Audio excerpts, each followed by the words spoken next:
A paradise for the French elite and an historic World War II site will today see an invasion of the G8 machine. The latest summit gets going in the chic Normandy resort of Deauville shortly. And while leaders from the world's biggest economies prepare for business, anissa-France previews what lies ahead.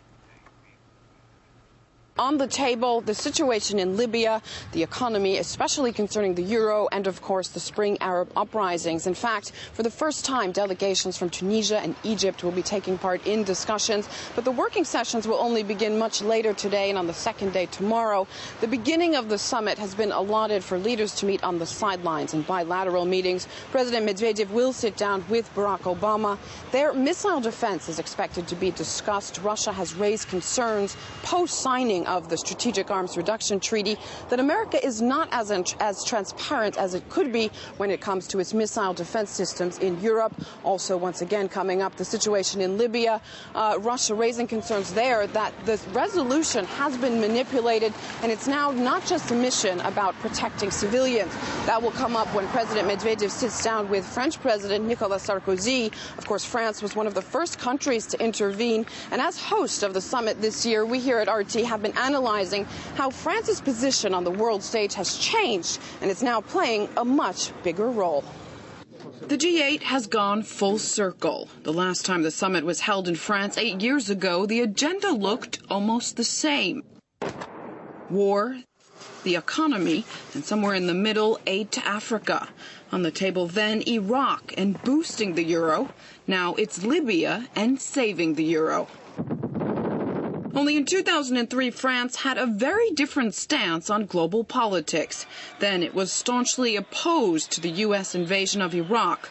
French fries quickly became freedom fries after France-U.S. relations soured despite summit smiles.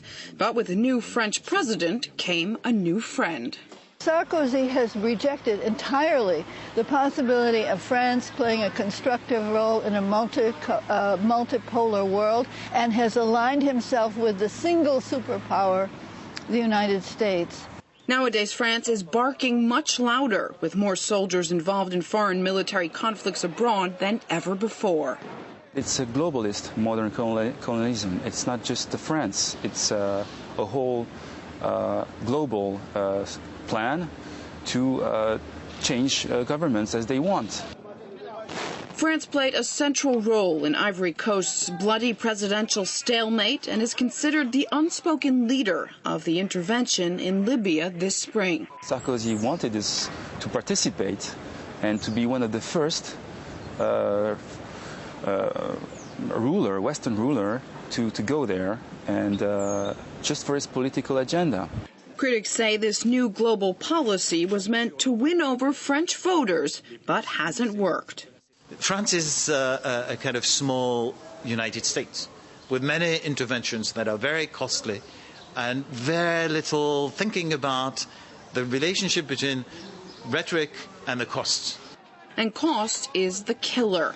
European countries are facing more and more protest over huge spending cuts in an attempt to lower deficits and save a drowning euro. The sex scandal involving IMF head Dominique Strauss-Kahn might have knocked out a top contender competing against Sarkozy for the presidency, but experts say DSK was toppled at the wrong time. When you've still got worries about whether the euro will still be the currency of all these European countries in the next 12 to 24 months. And at the same time, spending hundreds of millions forcing their way into the Libya conflict. They don't see eye to eye, but they're going to try to regroup around the idea that it's a humanitarian intervention and the UN resolution. A resolution that China and Russia didn't veto, but have claimed has been manipulated to suit Western interests. Perhaps there will be an appearance of agreement, but if there is an appearance of agreement, to my mind, it will only be an appearance.